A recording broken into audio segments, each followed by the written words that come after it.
बच्चों आज हम लोग क्लास 12 के पी ब्लॉक की जो इम्पोर्टेंट स्ट्रक्चर्स है उसके बारे में डिस्क्राइब करने वाले हैं। और स्ट्रक्चर में अगर कोई ज्योमेट्री या हाइब्रिडाइजेशन इन्वॉल्व है तो हम उसको भी सीख लेंगे। तो जैसे कि जो जो स्ट्रक्चर हमें सीखने पहले मैंने उसके नेम्स लिख रखे हैं या फिर मॉलिक्यूलर फॉर्मूला कर रखा है, और इस फॉर्मूले के बेसिस पर अब हम लोग सीखते हैं कि स्ट्रक्चर कैसे बनेगा।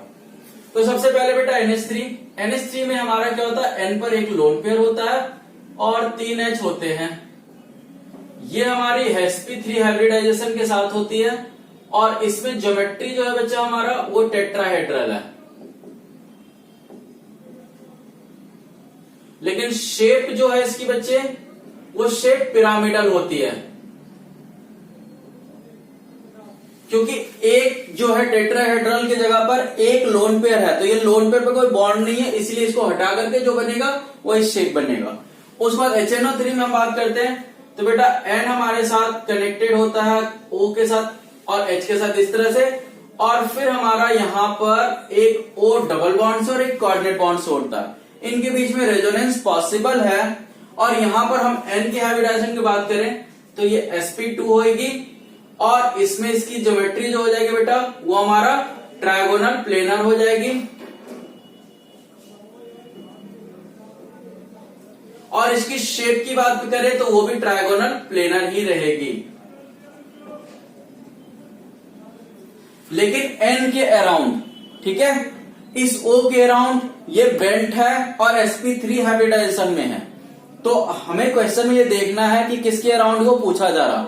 बट यूजुअली हमारा हमेशा सेंट्रल एटम के अराउंड होता है, तो मैंने उसके बेसिस पर यहां पर बताया। अब हमारा O3 है। O3 में बच्चे ये हमारा एक O डबल बॉन्ड के साथ दूसरे O से कनेक्टेड और एक कोऑर्डिनेट बॉन्ड के साथ कनेक्टेड होता है, और इनके बीच में रेजोनेंस पॉसिबल है, तो हमारा डबल बॉन्ड इधर और कोऑर्डिनेट बॉन्ड O इधर भी हो सकता है। ये हमारा लीनियर ही रहेगा। इसकी ज्योमेट्री हाइब्रिडाइजेशन के बारे में अगर हम बात करना चाहते हैं तो बेटा हमारा इसकी हाइब्रिडाइजेशन sp और ये लीनियर ज्योमेट्री में भी रहेगी और लीनियर शेप के अंदर भी होगी। फिर हमारा S8 की बात कर लो। S8 की जो बच्चे हमारा शेप होता है वो क्राउन शेप होता है, और इसमें कोई हाइब्रिडाइजेशन या ज्योमेट्री की बात नहीं करेंगे हम। ये हर एक डॉट जो भी है ये बेटा हमारा एक सल्फर को रिप्रेजेंट करता है, ठीक है, हर एक डॉट हमारा जो है वो सल्फर है और ये क्राउन शेप होगा। नेक्स्ट हमारे पास है S6। तो S6 में अगर हम बच्चों बात करते हैं तो S6 हमारा क्या होगा, ये हमारा चेयर फॉर्म में होगा,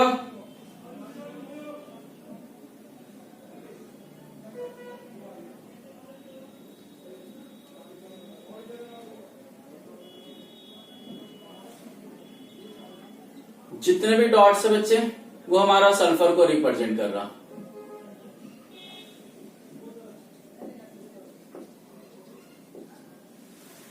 नेक्स्ट है SO2। हम SO2 की बात करते हैं तो सल्फर डाइऑक्साइड में एक कोऑर्डिनेट बॉन्डेड O होता है और एक डबल बॉन्डेड O होता है, और इसके अंदर रेजोनेंस पॉसिबल है, तो ये हमारा रेजोनेंस पॉसिबिलिटी इस तरह से दिखाएंगे। नेक्स्ट इसकी अगर ज्योमेट्री की बात करते हैं तो पहले हाइब्रिडाइजेशन इसकी sp हो जाएगी और इसकी लीनियर ही ज्योमेट्री और शेप भी होगी। फिर बच्चों SO3 की बात करते हैं तो सल्फर जो है एक डबल बॉन्ड O से जुड़ा होगा और 2 ऑक्सीजन सल्फर पर जुड़े होंगे, जो दोनों ऑक्सीजन कोऑर्डिनेटेड होंगे, ठीक है, दोनों ऑक्सीजन कोऑर्डिनेटेड होंगे। अब हम लोग इसको रेजोनेंस में अगर चेक करते हैं तो बेटा S कोऑर्डिनेट बॉन्ड O इधर कर दो, डबल बॉन्ड O इधर और एक कोऑर्डिनेट बॉन्ड O इधर। सेम रेजोनेंस की बात करते हैं तो S हम डबल बॉन्ड O इधर भी कर सकते हैं, कोऑर्डिनेट बॉन्ड ये और ये हम कर सकते हैं। इसमें ये sp2 हाइब्रिडाइजेशन पर होगी और ट्रायगोनल प्लेनर ज्योमेट्री पर ये अचीव करेगी। नेक्स्ट हम बात करते हैं बेटा H2SO3। तो ये सल्फर के जो ऑक्सो एसिड है उसका मैं एक टिप तुम लोगों को पहले बता रहा हूं, उस टिप के बेसिस करेंगे काम कि ऑक्सो एसिड्स ऑफ सल्फर की बात हो रही है। इसमें टिप क्या होगा बेटा, पहले तो ये होगा टेट्राहेड्रल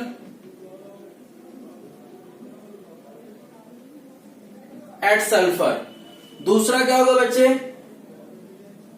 एक H डबल बॉन्ड O आएगा। तीसरा क्या होगा बच्चे, फिर जो है हमारा S सिंगल बॉन्ड OH आएगा। किसके बेसिस पर, on the basis of H, जितने H होंगे उतना ये बॉन्ड आ जाएगा। उसके बाद बेटा H डबल बॉन्ड O आएगा रिमेनिंग O के लिए। लास्ट जो बेटा अगर लोन पेयर है तो वो भी रिप्रेजेंट होगा सल्फर पर। तो ये सल्फर के ऑक्सो एसिड को बनाने के ये टिप्स हैं। इसी टिप्स के बेसिस पर हम ये सारे ऑक्सो एसिड को डील करने वाले हैं। तो बेटा देखो सल्फर है, एक डबल बॉन्ड O लगा दिया, उस पर 2 H हैं, तो इसके पास 2 OH आ गए। अब बच्चे इसके पास O खत्म, लेकिन एक लोन पेयर बचा हुआ है, तो वो लोन पेयर रिप्रेजेंट होगा। अब इसके अंदर हाइब्रिडाइजेशन sp3 हो गया, ठीक है, ज्योमेट्री टेट्राहेड्रल है और शेप पिरामिडल होगा। फिर हम H2SO4 की बात करते हैं, तो सेम लॉजिक को यूज करो बेटा। सल्फर एक डबल बॉन्ड O, इसके साथ 2 H है तो 2 OH आ जाएगा। अभी एक और O पड़ा हुआ है तो ये डबल बॉन्ड O आ जाएगा, और ये भी sp3 सल्फर होगा। और इसकी ज्योमेट्री और शेप दोनों टेट्राहेड्रल होगी, क्योंकि इस पे कोई भी लोन पेयर नहीं है सल्फर पे। नेक्स्ट हम H2SO5 की बात करते हैं, तो H डबल बॉन्ड O और 2 हमारा H है, लेकिन यहां पर O5 है। तो इस जगह पर एक छोटा सा रूल हम लोग अप्लाई करते हैं बेटा। एक हमारा OH है, एक हमारा OH है और एक डबल बॉन्ड O है। ये हमारा बेटा ये सल्फ्यूरिक एसिड है और ये पर ऑक्सो सल्फ्यूरिक एसिड है, इसीलिए परऑक्सिल लिंक आ रही है। ये परऑक्सिल लिंक हम इसके साथ भी अप्लाई कर सकते हैं। और इसके अंदर भी sp3 हमारी ज्योमेट्री हाइब्रिडाइजेशन है, और ज्योमेट्री और शेप दोनों टेट्राहेड्रल ही होगा।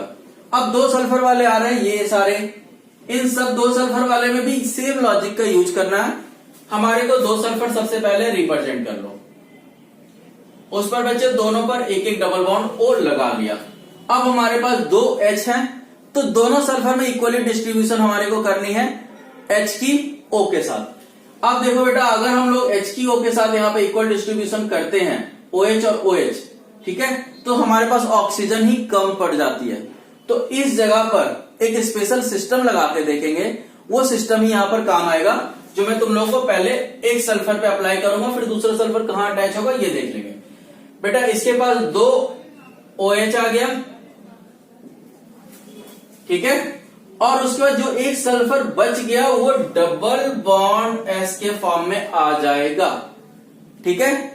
इसका एक और वेरिएशन अवेलेबल होता है, वो होता है बेटा सल्फर है डबल बॉन्ड OH, एक हो जाएगा SH और एक डबल बॉन्ड O, ठीक है। तो ये हमारा जो है एसिडिक जो है बेटा H पे दे रहा, और ये एसिडिक हमारा S से देगा, ठीक है, क्योंकि 2 अलग अलग एसिडिक इसके नेचर होंगे, इसके दोनों एसिडिक नेचर सेम लॉजिक पर होगा। तो ये 2 है, इसके अंदर हाइब्रिडाइजेशन sp3 होगी, ज्योमेट्री और शेप टेट्राहेड्रल। अब यहां पर 2 सल्फर वाली बात, इस जगह से अब हमारा कोई भी एक्सेप्शनल नहीं चालू होगा, सारा नॉर्मल चलेगा। 2 सल्फर 2 ऑक्सीजन चले गए, बचा हमारा 2 H, एक H इसको दे दिया, एक H इसको दे दिया। अब बच रहे हैं कुछ भी नहीं। तो बेटा पहले तो ये दोनों सल्फर आपस में लिंक हो जाएंगे और इन दोनों के पास एक एक लोन पेयर हो जाएगा। इसमें भी sp3 हाइब्रिडाइजेशन है, लेकिन इसकी ज्योमेट्री तो टेट्राहेड्रल है, शेप हमारा पिरामिडल होगा, एक लोन पेयर की प्रेजेंस की वजह से ईच सल्फर के। उसके बाद बच्चे हमारा इस पर आते हैं, तो 2 सल्फर, दोनों पर एक एक डबल बॉन्ड O हमने अटैच कर दिया। अब 2 H है, दोनों पर हमने एक एक OH दे दिया। अब हमारे पास बच्चे बच रहे कितने, हमारे पास बच रहे हैं 1 O बच रहा, ठीक है।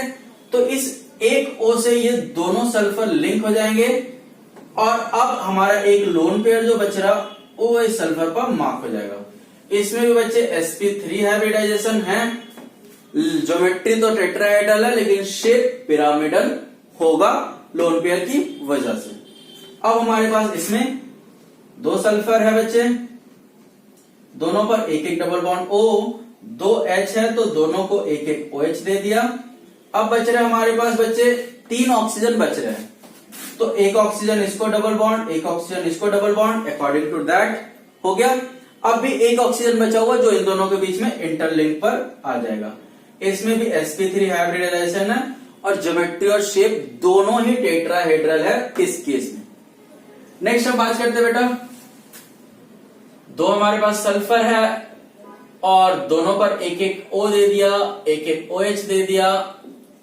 अब हमारे पास बच रहे हैं टोटल 4 ऑक्सीजन। तो पहले तो हम लोग इसको डबल बॉन्ड O और इसको डबल बॉन्ड O चेक करके दे देते हैं। अब हमारे पास 2 ऑक्सीजन है, तो ये 2 ऑक्सीजन अगर हम किसी को देते हैं तो बच्चे दोनों ऑक्सीजन को डबल बॉन्ड से अगर हमने कंबाइन कर दिया किसी सल्फर के साथ, तो सल्फर के पास में तो लिंक ही नहीं बचा हुआ है जो हम उसको डबल बॉन्ड से कंबाइन कर सके, इसलिए सिंगल बॉन्ड से कंबाइन होगा और यहां पर परऑक्सी सिस्टम बन जाएगा। ठीक है, तो ये हमारा परऑक्सी डाइसल्फ्यूरिक एसिड इसको बोलते भी हैं। अब हमारे पास नेक्स्ट है क्लोरीन के ऑक्सो एसिड्स की बात। क्लोरीन के ऑक्सो एसिड्स के लिए यहीं पर साथ ही में टिप दे दूंगा बेटा। सबसे पहले तो Cl के साथ एक O और एक H अटैच कर दिया, ठीक है, और Cl पर हमारे 3 लोन पेयर को रिप्रेजेंट कर लो। Cl के अराउंड हमारा यहाँ पर हाइब्रिडाइजेशन sp3 है, लेकिन यहाँ जरूरत नहीं पड़ती है क्योंकि एक ही चीज अटैच है तो हाइब्रिडाइजेशन का कोई लॉजिक नहीं है। O के अराउंड sp3 है और बेंट है, ज्योमेट्री हमारी जो है वो sp3 के बेसिस पे टेट्राहेड्रल है और शेप बेंट हो रही है। अब यहां पर समझो बेटा, जो ये HOCl हमने यहां पर ड्रॉ किया है ये रहेगा वैसे ही। एक O बढ़ रही है तो एक लोन पेयर हटेगी और वहां डबल बॉन्ड O कनेक्ट हो जाएगी। तो हमारे पास 2 लोन पेयर हैं, एक हटके डबल बॉन्ड O आ गई। ठीक है, इसके अराउंड ज्योमेट्री की बात करो तो बेटा ज्योमेट्री देखो हमारी क्या हो रही है, लीनियर बनेगी। ठीक है, सॉरी sp3 हाइब्रिडाइजेशन है, टेट्राहेड्रल ज्योमेट्री बनेगी और यहां पर बेंट हमारा शेप होगा। नेक्स्ट हम लोग बेटा अगर इस पर बात करते हैं तो HO उसी सिस्टम में बना लेते हैं। Cl एक जगह पर तो O आ चुका, एक और लोन पेयर हटके एक और O आ जाएगा। यहां पर बच्चे तुम्हारी sp3 है Cl के अराउंड और इसकी अगर हम बात करते हैं ज्योमेट्री की तो ज्योमेट्री हमारी क्या होगी बेटा, टेट्राहेड्रल, लेकिन शेप जो है वो पिरामिडल है। 3 ही सिस्टम अवेलेबल है, ये नहीं है। उसके बाद हमारा बच्चा HOCl O, HOClO2, HOClO3। एक और भी होती है जो मिस हो रहा, मैं वो कर देता हूं, HOClO4। इसमें हमारा क्या होता है बच्चा, वैसे ही दूसरा अगला लोन पेयर भी गायब हो जाएगा और हमारा ये सिस्टम तैयार हो जाएगा। इसके अंदर भी sp3 हाइब्रिडाइजेशन Cl की, इसमें ज्योमेट्री और शेप दोनों ही टेट्राहेड्रल होंगे। ठीक है, फिर बच्चों एक हमारा मिस हो रखा तो XX-1 और मैं यहां पर एक कर लेता हूं।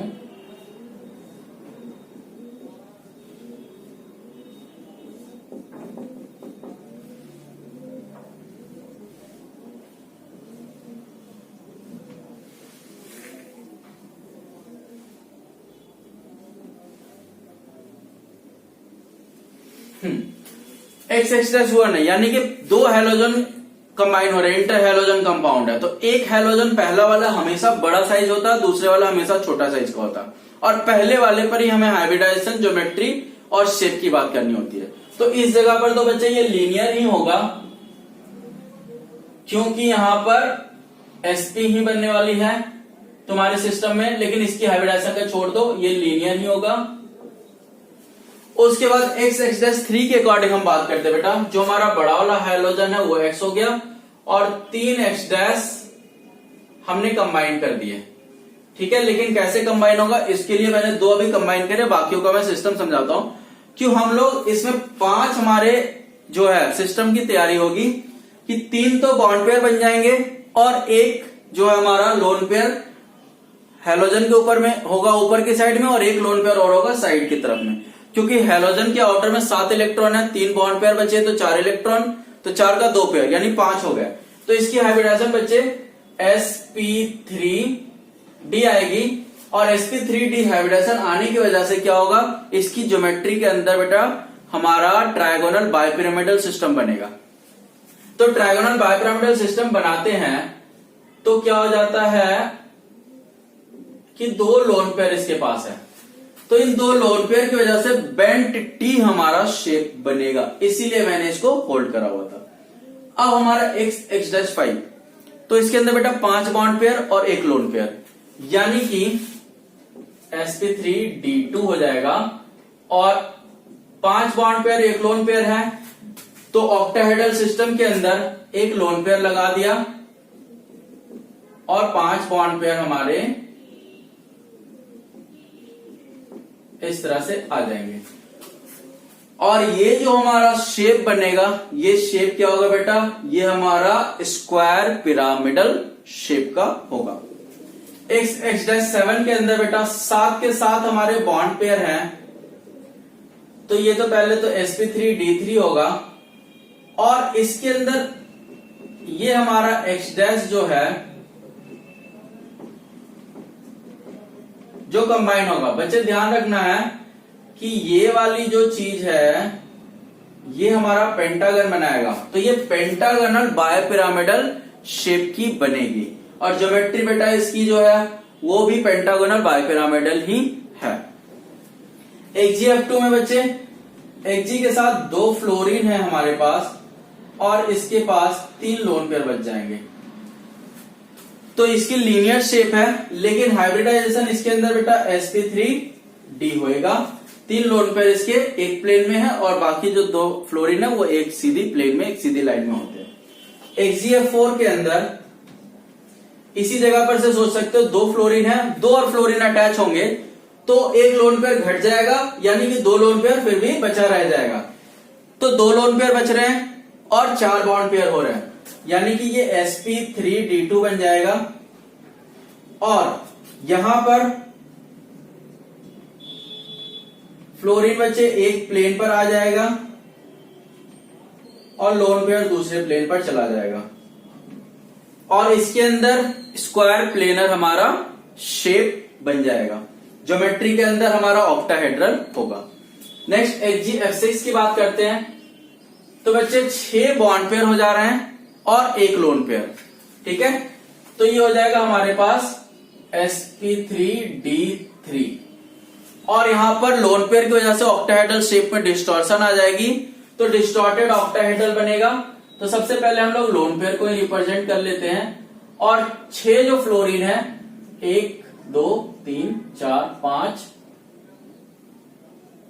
और छठा फ्लोरीन थोड़ा डिस्टॉर्टेड हो जाएगा।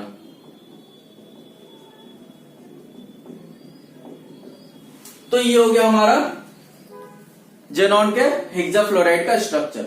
नेक्स्ट है जेनॉन ऑक्सी टेट्राफ्लोराइड। इसके लिए बच्चा सीधा यहां से हम समझ सकते हैं, इस जगह पर 4 फ्लोरीन थे और 2 लोन पेयर था, एक ऑक्सीजन एक डबल बॉन्ड के साथ लेगा, यानी 2 इलेक्ट्रॉन ले लेगा, तो कोई भी एक जगह पर उसको डबल बॉन्ड O के साथ अटैच कर दो। तो Xg double bond O, fluorine fluorine fluorine fluorine और यहां पे लोन पेयर। तो ये क्या होगा बच्चा, ये हमारा जो हो जाएगा हाइब्रिडाइजेशन इसकी क्या आ जाएगी, sp3d2, ज्योमेट्री यानी ऑक्टाहेड्रल, बट शेप इसका क्या हो जाएगा, स्क्वायर पिरामिडल। और XgO3 बच्चे सीधा 3 ऑक्सीजन पहले तो कंबाइन हो गया और एक लोन पेयर बच गया, तो ये sp3 हो गई, ज्योमेट्री में टेट्राहेड्रल और इसकी शेप जो होगी वो हो जाएगी पिरामिडल ओनली, जिसको ट्रायगोनल पिरामिडल भी बोल सकते हैं। तो ये हो गया बच्चों पी ब्लॉक के अंदर जो भी स्ट्रक्चर है जो तुम लोगों को आना है उसकी मैंने एक समरी, एक ओवरव्यू कर दिया और इसे डायरेक्टली वहां पर अप्लाई